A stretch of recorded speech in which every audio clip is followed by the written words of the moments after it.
आप किसका रखते हैं, मतलब गोविंद जी का फोन आया था तो उनका फोन आया था, सुबह में तो हल्ला बोल दिया था सर था।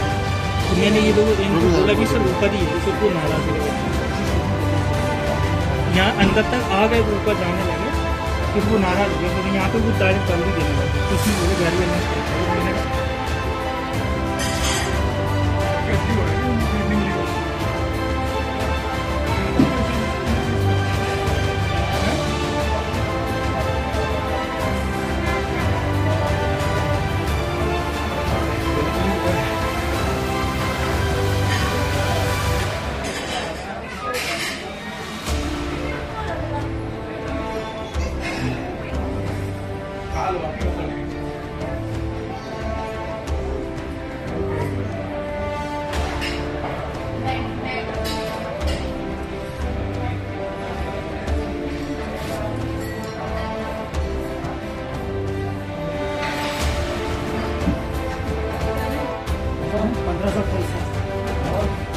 आपको क्या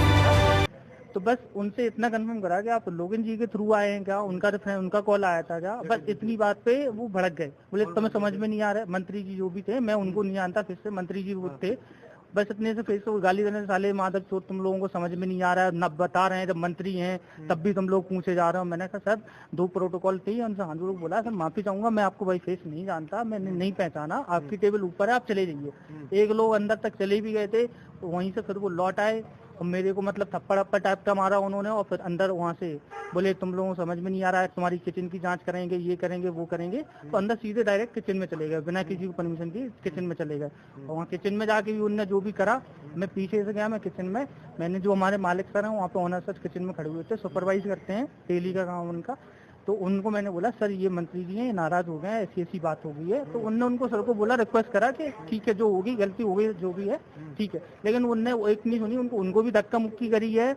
उनकी धक्का मुक्की 2-3 मल्टीपल काम करने के बाद उनके जो गार्ड था मंत्री जी का, उसने बहुत बुरी तरीके से, बहुत क्रूशली उनको धक्का दिया है। मैं उनको बोलता जा रहा हूँ सर ऑनर सर हैं, आप ऐसे धक्का मुक्की नहीं कर सकते, आप मंत्री जी का आपको कोई नहीं बोल रहा है, तो आप भी इनको ऑनर सर हमारे, इनको ऐसे नहीं कर सकते, आपको जो भी आराम से पूछ लो, ठीक है वो। और उनको किचन से धक्का देकर भगा रहा, तू नीचे जा, ऐसे बदतमीजी से बात कर रहे हैं। मैंने भी बोला, उनको समझाया, बोले तू कौन है, तू इधर हट, ऐसी बदतमीजी करके फिर ऊपर गए, तमाम चीजें बोलने लगे, तुम लोगों को समझ में नहीं आता, तुम्हारी पहले भी हमारे पास कंप्लेंट आई है और ये वो फलाने का, ऐसे बहुत सारा करके वो उनने एक नहीं सुनी, सब धक्का मुक्की करते रहे और नीचे भगा दिया। चले वो उनने फिर तमाम फोन करा, और मुझे ये समझ में नहीं आया, हल्की हाल पता नहीं किसको फोन करा, और मीडिया सब 2 मिनट नहीं लगे, सब लोग वहाँ किचन में आ गए, मतलब क्या था मुझे नहीं आया समझ में। जो घटना हुई वास्तव में निंदनीय है। मध्य प्रदेश सरकार के जो मंत्री हैं, जैसा कि बताया गया कि वे मंत्री थे, उनके द्वारा जो मारपीट की गई, वीडियो में भी दिख रहा है, चांटे मार रहे हैं मालिक को, तो मैंने कहा बहुत बड़ी घटना है, मंत्री को इस प्रकार का कृत्य नहीं करना चाहिए, और मंत्री अगर हैं या मंत्री नहीं है तो पुलिस को उनके विरुद्ध कार्रवाई करना चाहिए, सरकार को कार्रवाई करना चाहिए। अगर मैं एक जिम्मेदार नागरिक होने के नाते मैं ये बात सोच भी नहीं पा रहा कि कोई मंत्री ऐसा करेगा। मुझे लगता है कि कोई अपराधी के भेष में लोग आए हैं और उन्होंने मंत्री बन के ये पूरी कार्रवाई की है। चूंकि घटना सीसीटीवी में कैद हुई है तो पुलिस उनकी पहचान आसानी से कर सकती है, क्योंकि एक मंत्री ऐसा नहीं कर सकता, और एक अपराधी अगर मंत्री बन के आया है और उसने ये कार्रवाई की है तो इसकी जांच होना चाहिए। और अगर एक मंत्री ने ऐसा कदम उठाया है तो पूरी सरकार के लिए ये सवालिया निशान है, और न केवल मोहन यादव सरकार के लिए बल्कि देश के प्रधानमंत्री नरेंद्र मोदी जी के लिए भी एक ये चुनौतीपूर्ण कार्य है कि एक मंत्री अगर ऐसी गुंडागर्दी कर रहा है तो उस पर कड़ी कार्रवाई होनी चाहिए।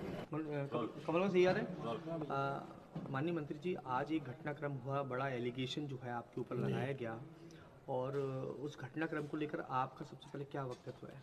ना देखिए, जो एलिगेशंस लगा रहे हैं उनका जो पहला एलिगेशंस है तो मैं आपके सामने हूँ और आप मेरे को देख रहे हैं। आप में से यदि किसी को ऐसा लगता है कि मैं इससे कि यदि मैं उनको जो आरोप लगाया उनमें कहीं सत्यता दिख रही हो तो आप लोग बताओ, पहले आप लोग बताओ ऐसा कुछ दिख रहा है कि आपको? हाँ या ना में बोलो, फिर मैं आगे बोलूँ। हाँ, नहीं दिख रहा ना आपको तो मैं बोलूँ, दिख रहा और कोई आप पे वो नहीं कह रहा मैं। तो मेरा कह रहा है ऐसे झूठे एलिगेशंस लगाना उचित नहीं है। शासन अपना काम कर रहा है। मैं जब से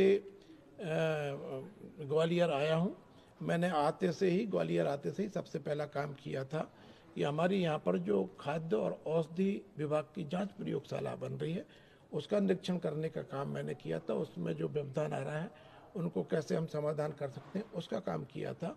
उसके बाद में हमने अपने सब हेल्थ सेंटर भी देखे थे, दूसरे और सेंटर्स भी जो चल रहे हैं उनको देखा था, उनकी व्यवस्थाओं को देखा।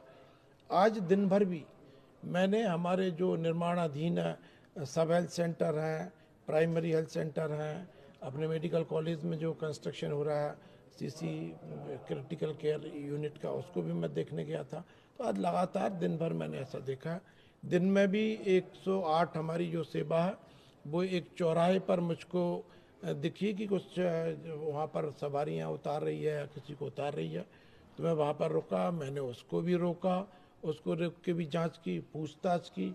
तो मुझे संदिग्ध लगा कि ये कुछ इनके संदिग्ध है। उनके कागजों को भी मैंने जांचा तो वो मुझे कुछ संतुष्टि परख नहीं लगे। तो मैंने उस एम्बुलेंस को भी थाने के अभिरक्षा में खड़ा कराया और सीएमएचओ भिंड और सीएमएचओ ग्वालियर दोनों को भी जांच करने का उसमें मैंने निर्देश दिया है। तो ऐसे निरंतर मैंने अपनी, चूंकि ये अपने समय का सदुपयोग करना। क्योंकि आज आप पहुंचे थे वहां पर, आप किस वजह से वहां पहुंचे? क्योंकि एक एलिगेशन जो ना देखिए ये एक सामान्य बात है कि सामान्य रूप से कि इसमें भी फूड एंड ड्रग्स जो विभाग है वो स्वास्थ्य विभाग के अंतर्गत प्रशासन है, वो मेरे ही अंतर्गत है। तो हमने सोचा उसके भी कुछ चीज़ें देख ली जाएं। चूँकि बल्कि मैं कहता हूं कि मेरा जाना उचित रहा। ये इस बात से स्पष्ट होता कि जिस तरह के ये बचने के लिए यूनियनबाजी करके या जिस तरह से ये लोग अपने अपराधों को छिपाने के लिए जब मंत्री पर ऐसे एलिगेशन लगा सकते हैं, मंत्री को दबाव में लाने की ऐसी कार्रवाइयां कर सकते हैं, तो फिर हमारे छोटे अधिकारी कर्मचारी की हालत क्या होती होगी? तो निश्चित रूप से ये हमें बार बार ये शिकायत प्राप्त हो रही थी। उसके लिए मैंने अपने सामने सारे सैंपलिंग कराई है, सारी जांच कराने के आदेश दिए हैं। मेरे सामने उनके तेल का जो सैंपल है जो तत्काल निकल के आ जाता है वो फेल हुआ है, उसके मेरे पास वीडियो रिकॉर्डिंग्स है। मैं आपके सामने अभी आप सब मित्रों को दे दूंगा कि किस तरह से उसका तेल का जो सैंपल फेल हुआ है वो आप देख लीजिए। जो बार बार जब तेल उपयोग किया जाता है तो निश्चित रूप से उस तेल के अंदर स्वास्थ्य के नुकसान कारक तत्व पैदा हो जाते हैं। ऐसे नुकसान कारक तत्व उसमें पाए गए हैं और वो वहाँ पर सिद्ध हुआ है। अब बाकी के भी सैंपल जा रहे हैं, उनकी जांच होगी, उसके बाद पता चलेगा। लेकिन मैं फिर एक नम्र अनुरोध करना चाहता हूं कि यशस्वी प्रधानमंत्री नरेंद्र मोदी जी के नेतृत्व में, मध्य प्रदेश के लोकप्रिय मुख्यमंत्री डॉक्टर मोहन यादव जी के नेतृत्व में लगातार हम व्यवस्थाएं सुधारने का काम कर रहे हैं। इस तरह का यदि कोई भी व्यक्ति गलत काम करने की कोशिश करेगा उसको हम छोड़ेंगे नहीं। किसी भी तरह की दबाव की कार्रवाई या झूठे आरोप लगा देने से हम डर जाएंगे, ऐसा कदापि नहीं।